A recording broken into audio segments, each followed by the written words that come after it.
University of San Diego.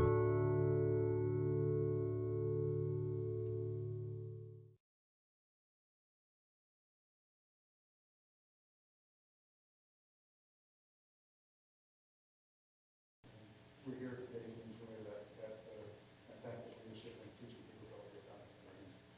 Right? Thank you. I beg your pardon, but if you would please, if you got those surveys, pass them to the center and we'll just speak about that. This is relevant, we're going to talk about that before that. We want to fill out before we hear the question. Yes. Yes, I'd like you to fill them out before, and what I'd like to eventually do, we won't be able to do it with this iteration, with this group, but it would be very interesting for me to do these so that we do the survey before you come in, and then do a second version as you're going out the door to see what changes occur. Because one of the things that interests me as a moral philosopher is how we change our opinions from a moral point of view, and what are the decisive factors in bringing about change. This ties in very closely with the issue of leadership that person mentioned. What I wanted to do today is to talk with you. I just remember I probably haven't got this microphone.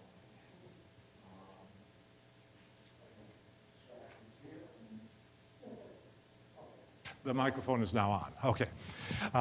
Good morning. It's a pleasure to be here. I'd like to talk to you about some issues that are emerging at the cutting edge of science and technology today. And for me, let me just say on a personal level, two things by way of preface. One is that I just love this stuff. I mean, what's happening in science and technology today is fantastic, and I think it has the potential to make our world a far, far better place. And so I begin with enthusiasm and interest that, this is what I do if I didn't have to work, is, to learn about this stuff. So the second thing, I want to say a few words about my conception of ethics, because very often you find that people think about ethics as sort of a finger-wagging activity, saying that person's doing something wrong, and there's got to be some of that, but it's not particularly what I'm interested in doing. What I'm interested in is asking the question of how can we have a good life together with these advances in technology and with these scientific breakthroughs. So my focus is much more what you find in traditional, if you go back to the Greek philosophers such as Aristotle and the like, his concern was how can we flourish? How can we have a vibrant communal life together? And my question here is how can we have that kind of vibrant communal life integrating the developments in science and technology? So that's the concern, and that's sort of the spirit with which I approach this stuff. I've put out a questionnaire for you. Let's see if we get, it covers several different areas. And what I'd like to do, if it works out before the end of today's session, is we'll have Excel graphs to show you the responses that people have on this so that you can get just some sense of what the group as a whole feels about these things.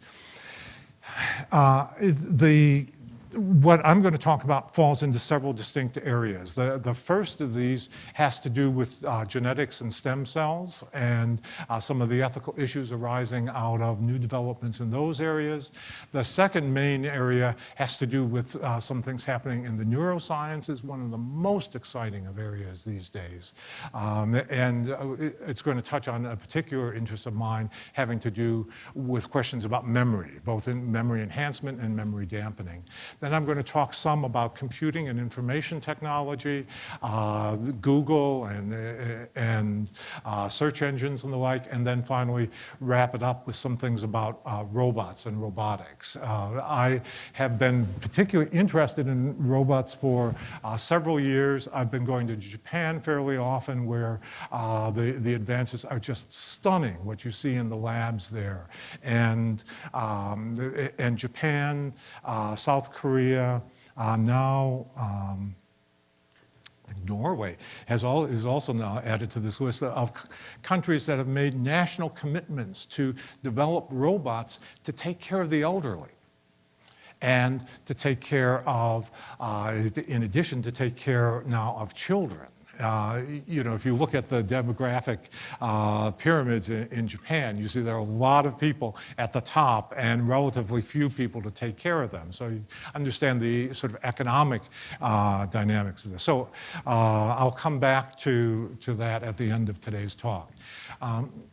In the process, I want to stress that we are not simply transforming the natural world, we're also transforming human nature, you know, and we are transforming who we are, you know, and that's sort of one of the most interesting and exciting aspects of this. And I think you see that particularly in the area of genetics and how we're going to be able to shape, you know, this topic sometimes referred to as designer babies, how we're going to be able to shape who we are in coming generations. And I wanted to begin by talking about this. The questionnaire that you have, those are the 8 questions that it covers, and we'll talk about some of the results as we proceed.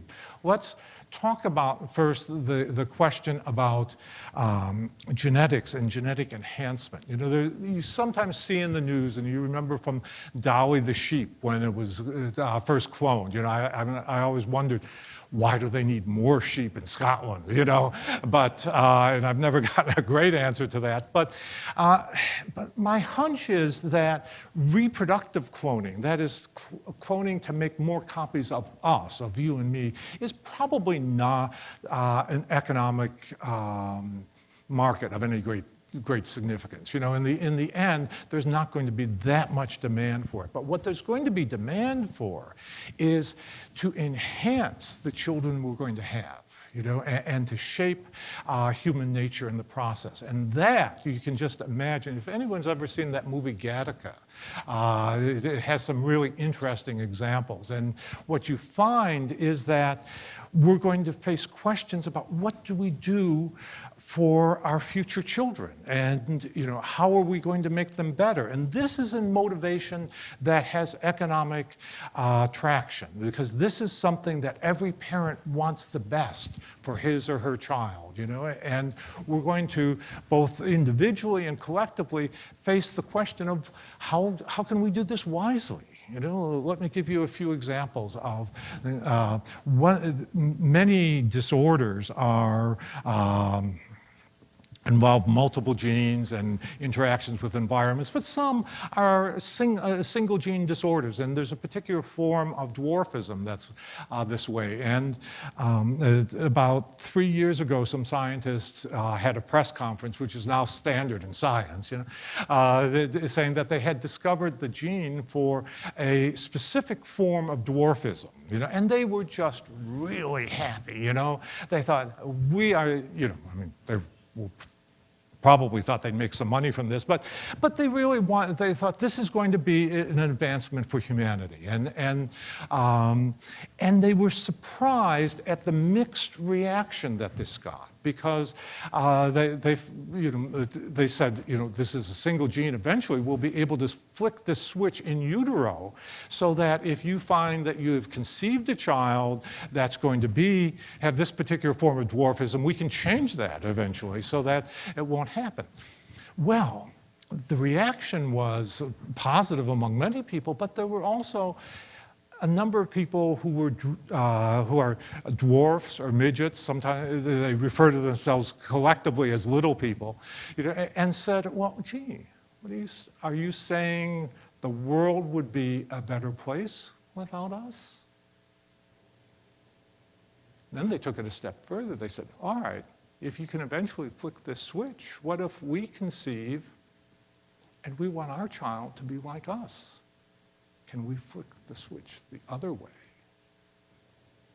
You know, and you start to see the doors that get opened, you know, and you start to see what kind of wisdom we're going to have to be able to navigate these new and very tricky waters, because we don't know what are going to be the consequences of all this.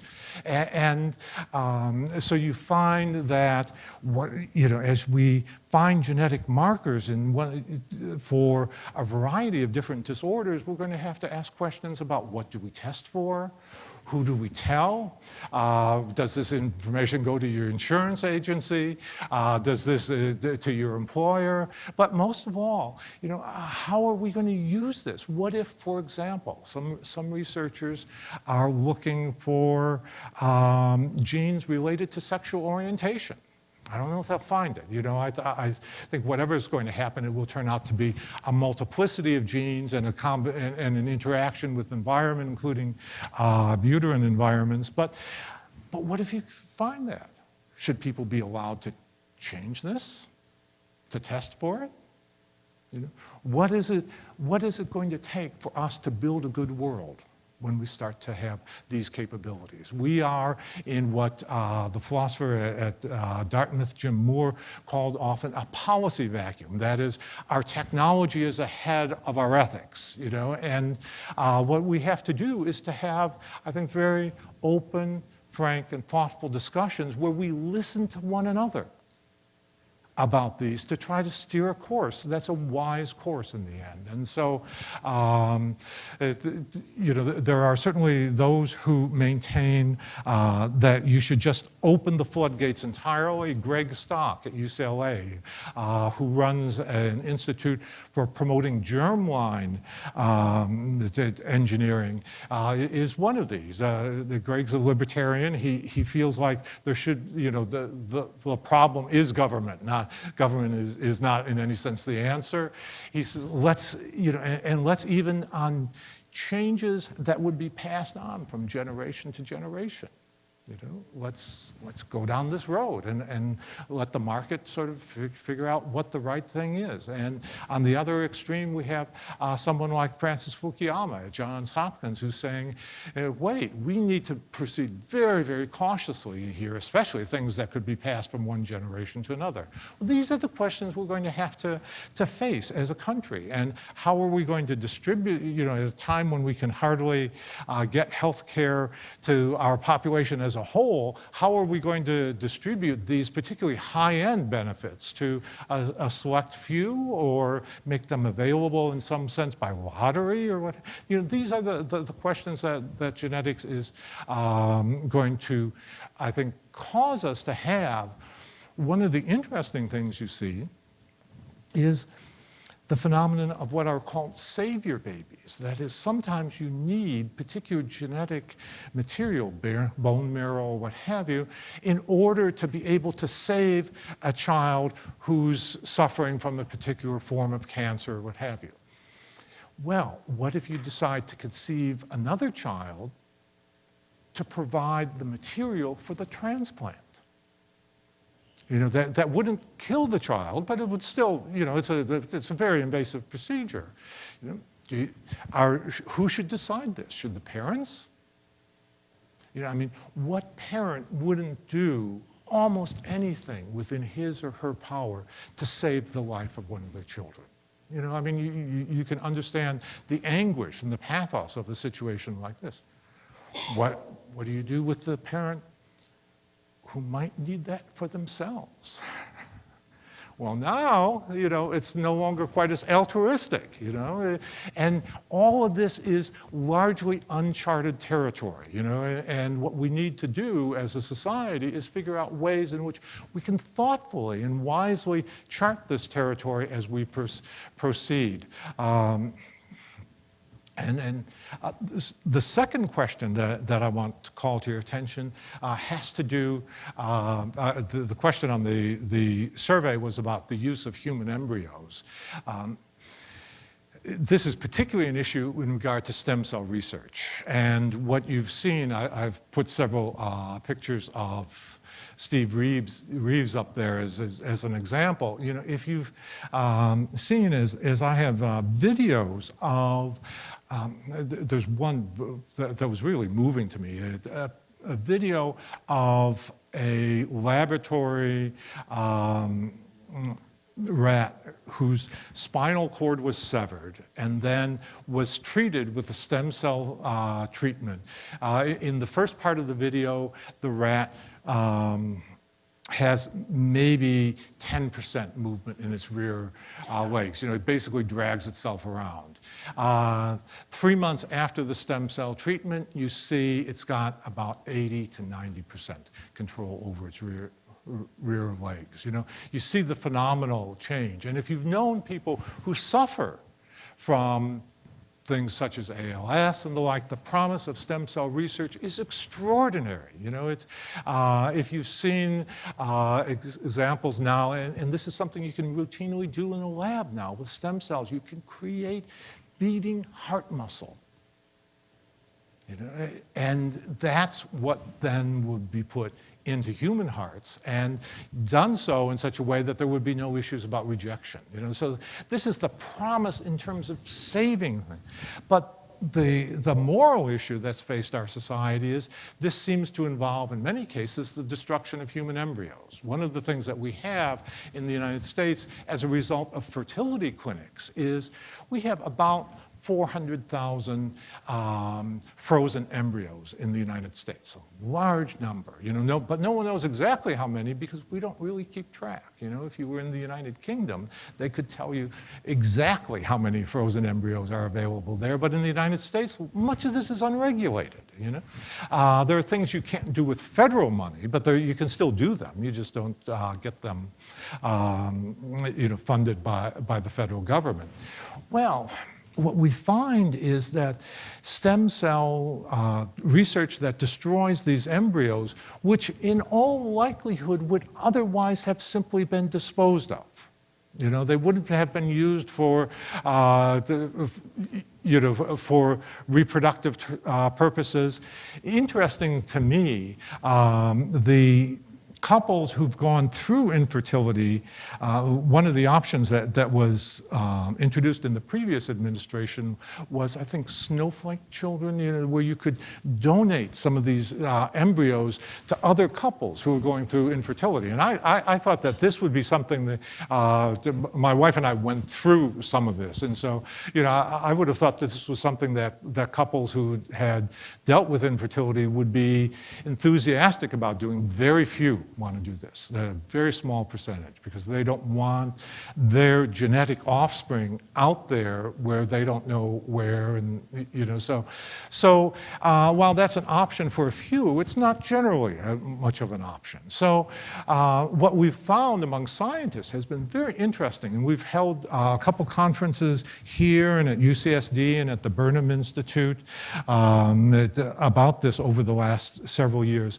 What we've found now is that scientists have been developing a number of ways of getting what you want, which are pluripotent human stem cells that can be grown into any kind of thing in the body without destroying embryos. You know, there are a variety of different ways, and one of the people at the Salk Institute has really taken the next major step in perfecting this. Sheng Ding, I'm sorry, at Scripps Research Institute, SRI, he had a piece in the journal STEM, the journal Cell for stem cells, that allows scientists to get these pluripotent cells without destroying human embryos.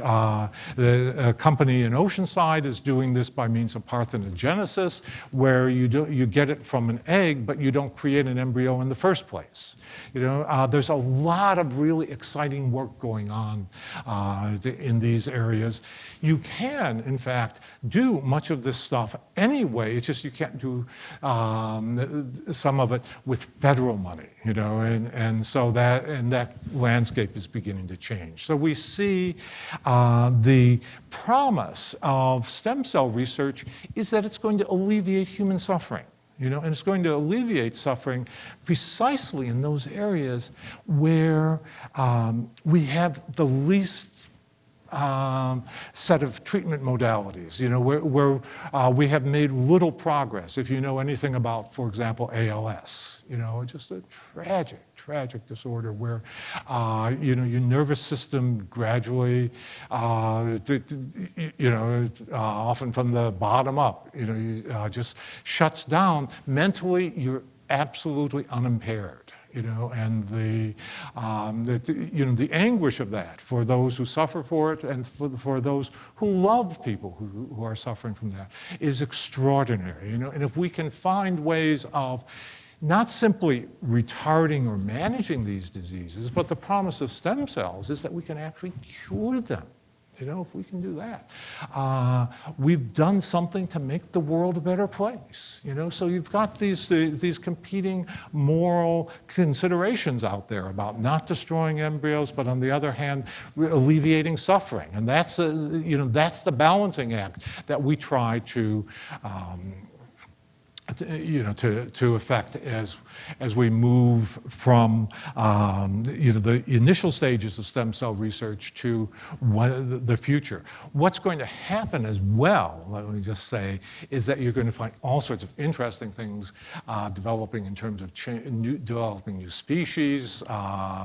It's going to be a brave new world. There's a scientist, world-renowned scientist by the name of Freeman Dyson, who was talking, and Dyson was saying, he said, look, you know, in 30 years, you think about it, he was there the day von Neumann programmed the first computer at the Institute for Advanced Study at Princeton. You know, he's an old guy.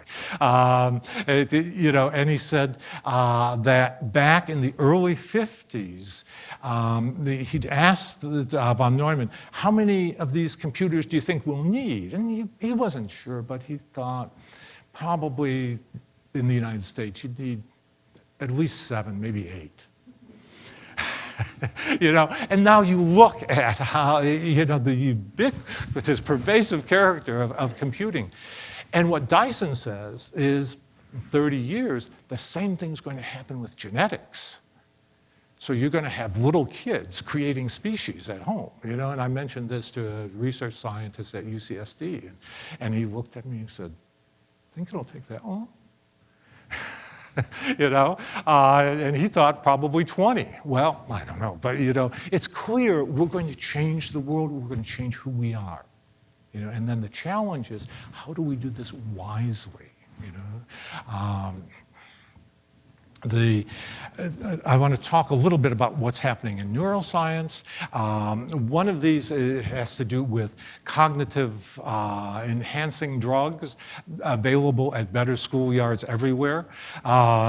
You know, this started out with Ritalin, Adderall, you know, both medications used for hyperactivity, attention deficit disorder.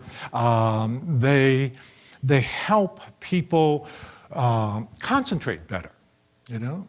And one of the things that gets raised is, well, how, you know, should we make these available to kids generally? You know, when I think about the nightmare scenario, when I talk about this in lectures, I say, look, you know, you give kids more medication to make them 20% smarter, and probably their teachers are going to give them 20% more work. You know? And so in the end, you're not really going to be that much ahead. You know, the whole thing behind this. One of the interesting medications that they're using, this is harder to get, is Provigil. The generic name is modafinil. And it's a medication you might, if you happen to have narcolepsy, you may use this. It's probably the best thing for narcolepsy right now. And if you're an international traveler, which a number of you are, you may have used it because you find that it makes adjustment to new time zones much easier. And basically, you can stay awake for 36 hours or more without a loss of sharpness. And it's not like being on speed, where you keep your focus, you keep your pace, and you know what student, you know, doing a biochem exam who wants to make sure he gets into the best medical school or she gets into the best medical school doesn't want whatever edge they can get. Well, again, how do we use these things wisely?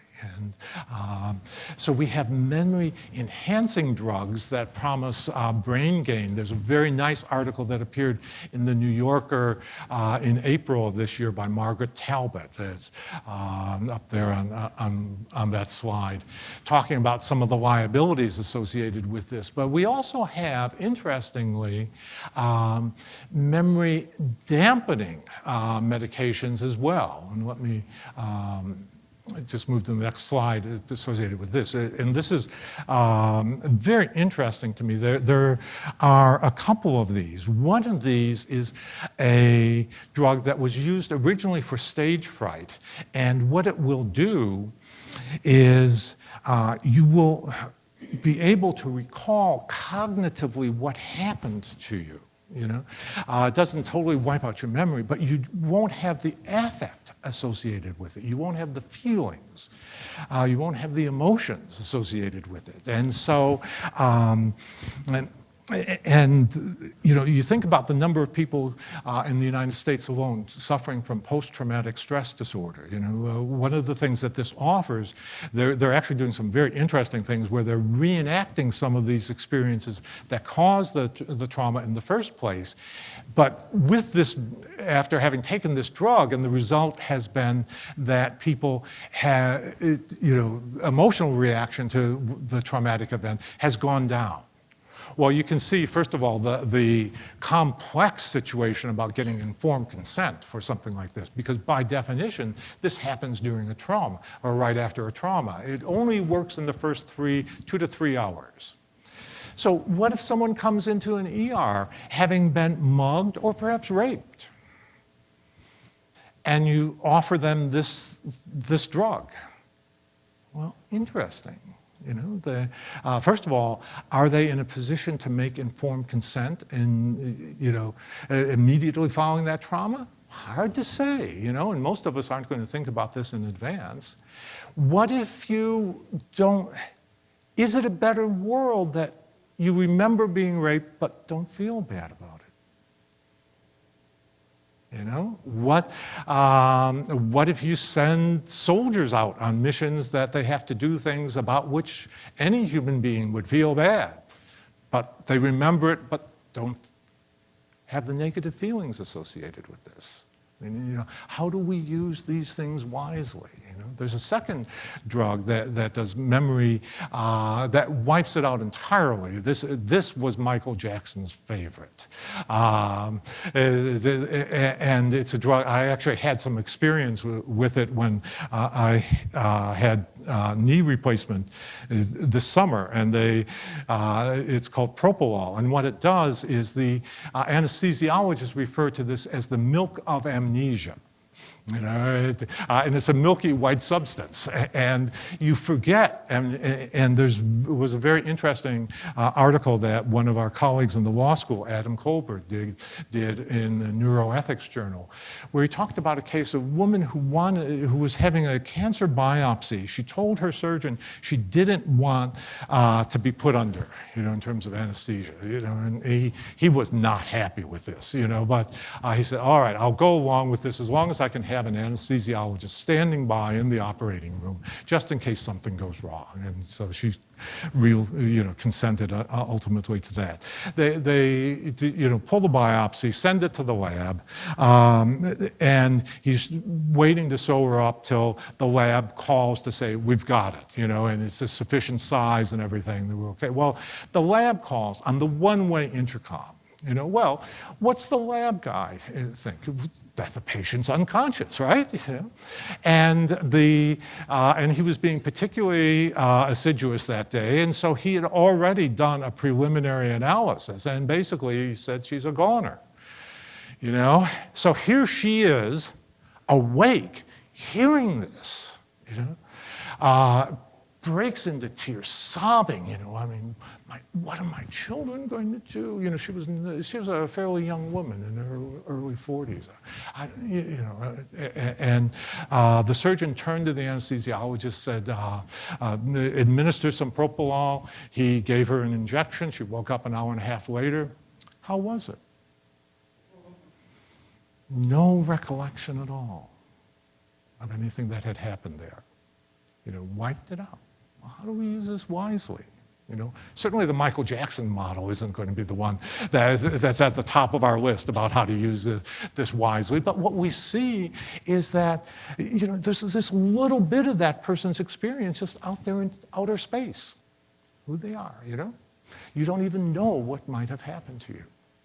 And so we find that we can both amp up memory and we can amp it down in a variety of interesting ways. The choice that's going to be ahead of us is how to do this wisely. There was an article just last week in the New York Times about how some scientists have now created a memory in a fruit fly. Well, the first thing you ask is, what the hell can a fruit fly remember anyway, you know? But it had to do with creating the memory of a particular smell and associating that with a negative stimulus. And they were able to zap it into the fruit fly's brain, which, believe me, is a very small target, you know, and successfully create a memory. You know, this is the new world that lies ahead of us. And the challenge for us is how to use these things wisely and well. Let me say about the advantages of wiping out traumatic memories. You know, both the people who suffer from PTSD, about 7.7 million Americans, you know, a lot of people. But also you think about our horrible memories and the emotions that they awaken are part of our identity. They're part of who we are. Do we want to just dismiss all this? You know, how do we find the right balance, the mean between too much and too little in terms of using this wisely? Would you like to remember the 9/11 attacks but not feel bad about them? Well, I don't know if that's a better world or not. You know, I mean, these are the questions that we find. If you ever see the movie Eternal Sunshine of the Spotless Mind, it's a very interesting film that touches on these topics. The next area I want to talk about is the way in which our world is changing with computer technology, and one aspect of this has to do with surveillance. And if any of you spend time in England, you see this most strongly. The extremely wide network of closed-circuit TV cameras that they now have. There are 600 agencies in England that are authorized to order closed-circuit surveillance. So it's not just a matter of MI5 or something like this, but rather it could be the local pension board who wants to see, is someone really disabled? One of the huge advances that has happened in the UK is automatic number plate recognition. And what that does is you don't just have a camera watching the you know, M4 or something. What it does is it automatically zooms in on the license plate of each car, reads that license plate, writes it in real time to a database, and then checks that against outstanding tags, they're called. And those might be warrants for stolen cars, but they might be a variety of other things as well. So you know, and you can put tags on pretty easily. I was in London when the subway bombings occurred, and I remember how fast they had video. They had video with, what was this, 4 or 5 years ago now? They had video within 7-8 hours of 3 of the 4 bombers, you know, and the quality of British video is really high. You know, it's full, it's not this grainy black and white stuff, it's full color, and they did that stuff by hand. You know, that is, they had lots of officers walking it back and tracking to see where they were coming from. As this becomes run by computers more and more, you know, it's going to be far more efficient than that. We in San Diego have some of these automatic number plate recognition cameras on patrol cars where it's facing forward and it reads just as you patrol the neighborhood. Will read and write to these databases. Are you going to stop everyone who has an outstanding traffic ticket, parking ticket?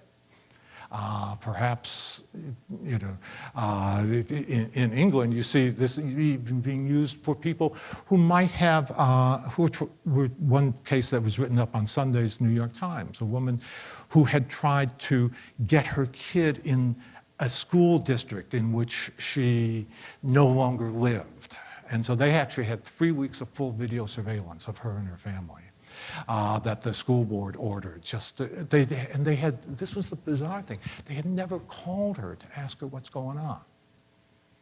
And it was only when she came in and got transcripts and the surveillance that she started to see that she even found out about it. So, how do we use these things thoughtfully? We clearly want to do whatever we can to thwart terrorist threats, But what happens is we build a pipe, if you will. I personally, I think this happens in the news network as well. They build this pipe to deliver information, and then they've got to fill it, And this is why sometimes the evening news is less informative than you would want, because they've got to put something in there, even though nothing happened that day. And so similarly with surveillance, once you build the pipe, you've got to surveil someone or it's not worth the expense.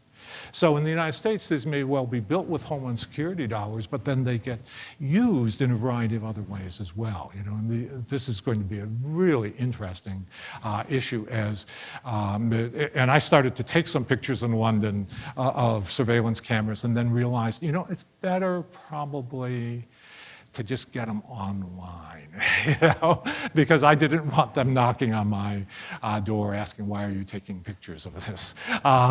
Interesting, if any of you have been in Amish country in Pennsylvania, Lancaster, the town of Lancaster now, has total surveillance in the entire town, closed circuit TV,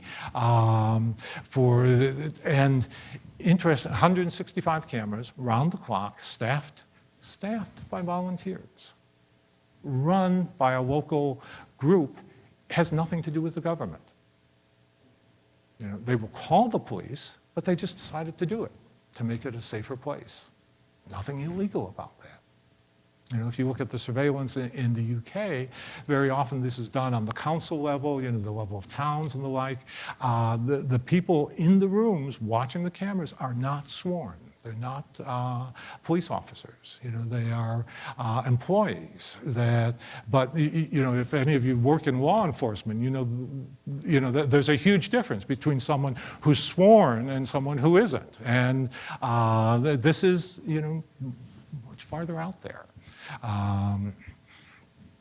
In the Lancaster case, one of the issues are some of the people watching these things perhaps some of the very people you'd like to catch, because they just volunteered to do this. And you can find out all sorts of, funny things about people. Think about the ways in which in an average day we leave electronic footprints everywhere. If you were to take, I'll use myself as an example. I tried to use my fast track coming in, but Route 15 had an accident on but you can track where, from my computer, you can see everything that I've looked at. My service provider will know that. You take someone's internet searches during a day. They are a direct shunt into your brain. You can be coy talking to someone on the phone or even in an email. You can't be coy with a search engine, because you won't get what you want. You've got to say exactly what it is you're looking for, and then that raises the chances that, that search history is indeed something that Google makes money from. I mean, that's why our searches don't cost us any money. Well, what happens if someone wants to see that? What happens if you send email by Gmail? If you've ever had that experience of sending, our students, send a Gmail to someone and say, let's go down to Cabo over the break, and then they notice within hours they're getting unsolicited emails advertising resorts in Cabo San Lucas, Well, that's because all your email is read, These things happen, and that's why it's free. That's why there's an economic incentive to provide this extraordinarily powerful service. Well, what happens if you are planning a demonstration in Tiananmen Square in China? And you search for some information about this, or Iran, more recently. What's going to occur? Well, the government may very well go to the service providers and say, I want to see the search history and see who's been looking for Tiananmen Square. Who's been looking for whatever it is in Iran. This happened in China about Tiananmen Square, and the Chinese government went to Google, Microsoft, and Yahoo, and said, we want your log files. Microsoft and Yahoo turned their log files over. There are, I think, 3 individuals who are still in prison as a result of the evidence gained from that. Google, I think to its credit, said, hey, our log files are offshore. You go to an American court, you get an order for it, we'll follow that. But until you do, but Google's share of the market is not very high in China. And then the Chinese passed a law saying you've got to keep your log files onshore. And how do you steer a proper course through these things? Very, very difficult stuff to sort out. The Andy Warhol back in the 60s said eventually, everyone will have their 15 minutes of fame. The new version of this from Phil Zimmerman is, in the coming age, everyone will have their 15 minutes of privacy, and the rest of our life will be out there for everyone to know. We can talk about some of the reasons why privacy may be important here. Think about some of the stuff with Google and the way in which you don't necessarily know what it is you're finding. I remember my interest in this went back to Abu Ghraib, and I was giving a lecture in my social ethics class, and I wanted to show some of those pictures that had come out, and I went and I did a Google image search with Safe Search turned off to find those, and I was surprised I could find hardly any of them. I went to several other search engines and found them, and then I thought, well, why didn't they come up on Google? And I contacted Google, which is not an easy thing to do. I eventually actually got to the vice president level, and he said, images get stale after a while, we swap them out, and I said, no, I can find images of me with brown hair, they're not of value to anybody, and I could never get a good answer. I think the folks at Google are really good, in so many ways. I like them tremendously. I wish I were that smart, I think they do a good job, but I couldn't find out, was this just by accident, a quirk of an algorithm that they didn't show up? I honestly don't believe they would intentionally, censor this stuff. But we don't know, and we don't know even what the results of a search engine mean. It's not just the most popular. It's not just the one with the greatest number of backlinks, you know. So it's a very interesting area, and increasingly we all depend upon search engines for our knowledge. You know, one of in the Chronicle of Higher Education about 3 weeks ago, there was an article about Google Books, which I read almost everything electronically. I print out something on paper maybe once a month. You know, I mean, everything for me is in PDF. It's the most convenient format. I have a Kindle. I get my New York Times in the morning. But you know, so when these books are all available online, I'll use them, I know that. But the article in the Chronicle started noting how many mistakes there were in terms of how they were scanned in and the inaccuracies. And you know what's going to happen is once the electronic version is available, the paper physical version is going to be warehoused eventually. You know, no one will look at it. I won't look at it. You know, I don't like to get dust on my hands, you know. And this will be the definitive edition, even if it has mistakes. Well, how do we check this? All of this is stuff that faces us in terms of, and here, by the way, is one of the interesting areas where my own belief is that good business and good ethics converge. That is, I don't see a conflict between these two, you know, and in the end, what Google wants to do is to do its job well, you know, and in the long run, you know, but not always the short run. In the long run, that's going to be to their financial advantage as well. But what's missing? What don't we find on the web? You know, if you do a search in the United States under the word Jew on Google, you'll find in the first 10 that come up, and you know, the first page is really all that most people ever look at, you'll find several virulently anti-Semitic sites. You know, that you don't want to visit. If you do the same search in Google in France, google.fr for juif, the French word for Jew, you won't find any anti-Semitic sites because they have hate speech legislation. Similarly, in Germany, if you do the search under google.de,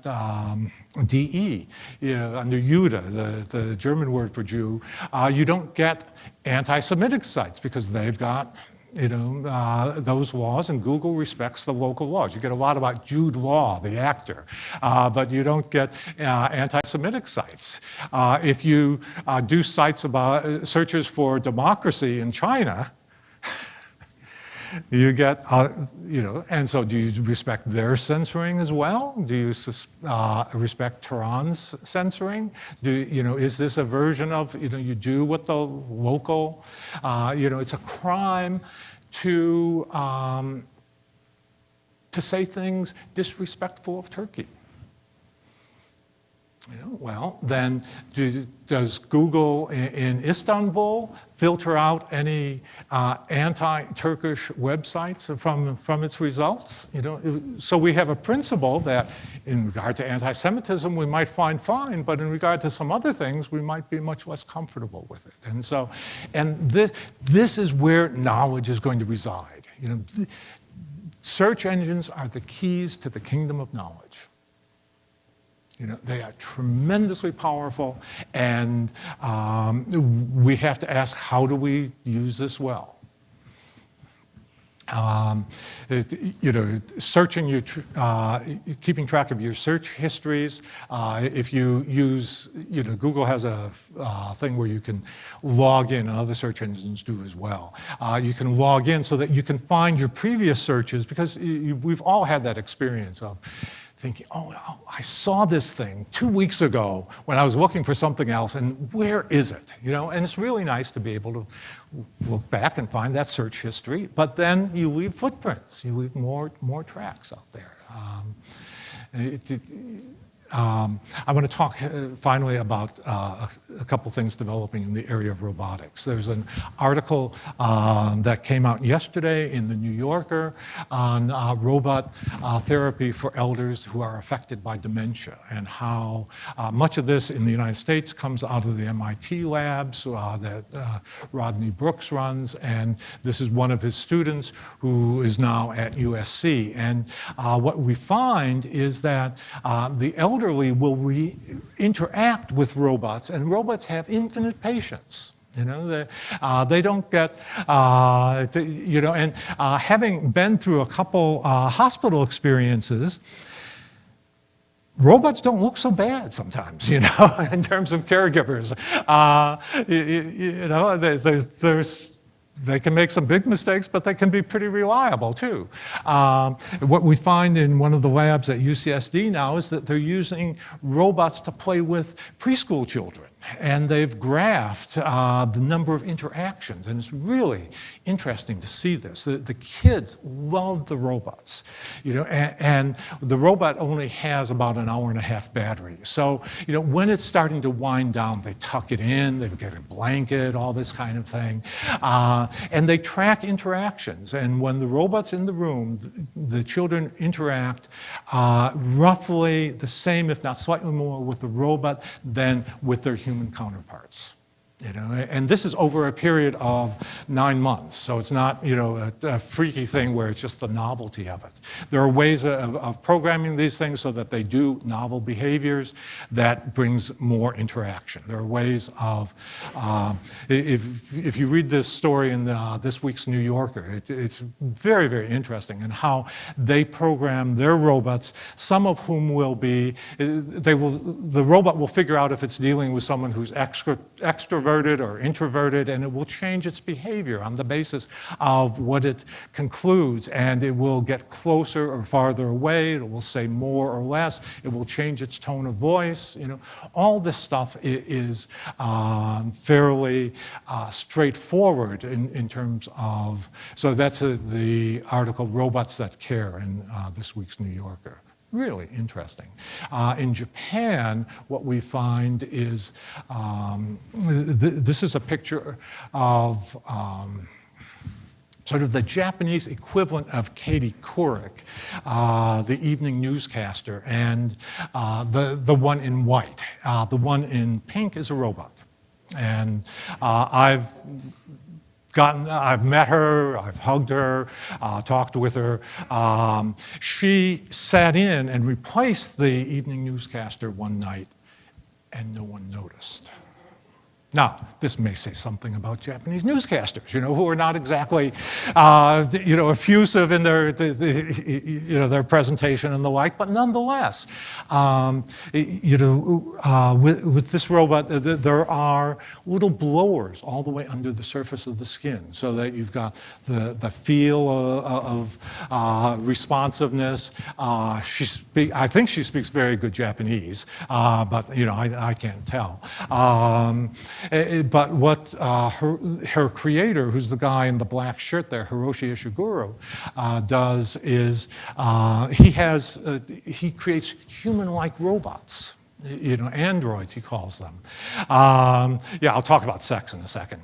But and interestingly, he did an android of his daughter when she was about 7 or 8 years old. And I saw it when I was in his lab in Osaka. And his daughter saw it, and her reaction, she broke out into tears. You know, and she's never been back to his lab. Hiroshi can't understand why. You know, I mean, to me, it seemed pretty clear. You know, aren't I enough, Dad?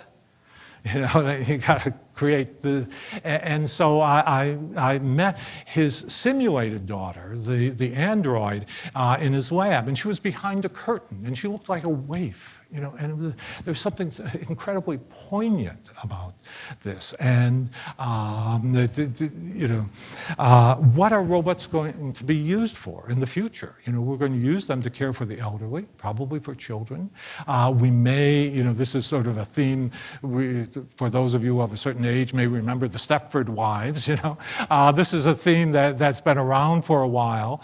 What happens if people start to prefer robots? You know, think about nursing homes. Think about someone who will listen to your story for the 100th time and still smile. You know, there's something to be said for that, and we find in this New Yorker article some interesting comments on how the elderly, in a number of cases, will actually really find their interactions with these robotic companions quite positive. I'm going to say very little about love and sex with robots. I would simply point to this book by David Levy, which is an extraordinarily good book. David Levy was a world-class chess player, got involved in computer programming for chess stuff, got interested in, you know, in computers and robots from that and the like. And this is the most interesting, thoughtful presentation I've seen about this, you know. And Scientific American did a article on robotics about a year ago, and with Bill Gates giving the lead article. But I like that title, "Not Tonight, Dear, I Have to Reboot," as an example of what robots can do. But we're going to face the question of how do we live well with society? And do we let robots, for example, care for our parents? You know, or our kids. You know, you think about the two quintessential human activities of caring for those who cared for you and caring for your offspring. What if we outsource this? How is it going to affect who we are as persons? How is it going to affect our capacity for compassion, for understanding the suffering of others? You know, these are not finger wagging, oh, that's wrong kind of thing. This is rather questions about how can we wisely use these capabilities that we're developing? And, you know, I think it's really going to be a very interesting issue. It's not so much in the United States. But you see it very clearly in several Asian countries, including Japan and South Korea. You know, and it used to be that robots did what they called the 3D tasks: dangerous, dirty, and dull. You know, and they still do that. In Japan, with the recent economic setbacks and the like, they've started to lay off robots rather than human beings in some factories. But that's a real, you know, policy question you have to make decisions about. Finally, let me just mention the use of robots in war, you know, which is one of the more interesting. It's one of the areas where there's a lot of funding. The best thing out there is a book by P.W. Singer called Wired for War. It's a really well-researched, thoughtful, balanced look. You know, in Iraq and in Afghanistan now, there is one robot that sort of looks like R2-D2 from Star Wars, you know. And what it can do is shoot down incoming enemy mortars. You know, if I were in Iraq, he'd be my best friend. You know, I'd say, let's go get a cup of coffee together, you know, because anytime there's an incoming mortar, he's going to take it out before. But notice that what you've got to do with incoming mortar, you don't have time to check with a human being to say, should I shoot it down? You know, by that time you dust. You know, you've got to have an autonomous system that makes the decision on its own. You know, some of these very sophisticated, you know, fire systems raise similar issues. You know, the advantage of this, and the advantage of also using drones in this context, is that you, that you know, our soldiers don't get killed. You know, that's a huge, huge advantage. But also, you know, for those who retain some sense of the warrior ethic associated often with service, the idea that you are hunting and, you know, setting off Hellfire missiles or whatever they happen to be from a drone in Pakistan or Afghanistan while you're in a bunker outside Las Vegas. Well, how does this change the nature of warfare when you put nothing on the line? You know, it's one thing to be a tank commander where, you know, they can shoot back at you. You know, I mean, there are very few places have tanks to compete with ours, but still, it's a contest in some way. You have risked something. Here, the worst that's going to happen is your screen will go blank. You know, and this change, you know, how do we use this well? You know, again, you know, and what's the impact politically of a sky filled with death-threatening drones? You know, I mean, this was to some extent an issue with high-altitude bombing during the Vietnam War and the like, but, you know, takes it to the next level. And what I don't want to say is a simple, this is right or this is wrong, but rather to suggest this calls for wisdom. This calls for thoughtful, nuanced policy in this regard. There's a very interesting guy at Georgia Tech who's now doing, you know, for those of you who are familiar from the military, with the principles of just war theory. You have things such as, you know, you want to minimize the number of non-combatants that are injured or killed in any given conflict. He is working on building in the principles of just war to robotic weapon systems, such that they will not fire if they're in a certain situation. And it's a very interesting challenge that faces us, you know, and we become more dependent upon our computers and our robots as time goes on. Yeah, his last name's, geez, I know, his last name's Allen, and I'm trying to just remember his first name. I'll remember it before you leave today. You know, and years ago, Isaac Asimov developed the 3 laws of robotics, and I actually have a video of him talking about the 3 laws. But the first is a robot may not injure a human being or through inaction allow such injury to happen. You know, if you're funded by DARPA, the defense agency, you know, probably that first law is going to be put, at least in certain situations, into abeyance, you know, and you start to go down, how are we going to use this stuff well, you know, and it's a very, I wouldn't, by the way, especially recommend iRobot for the subtlety of its treatment of these issues, but it was a good movie, and nonetheless, I will watch Will Smith in almost anything.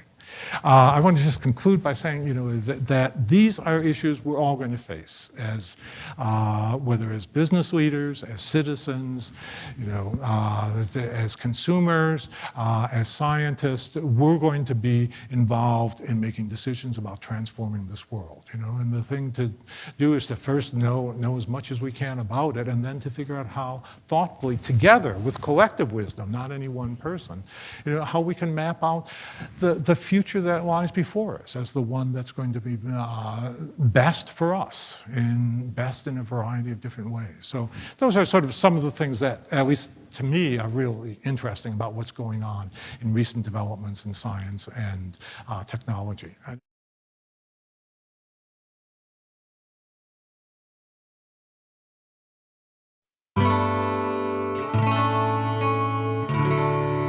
University of San Diego.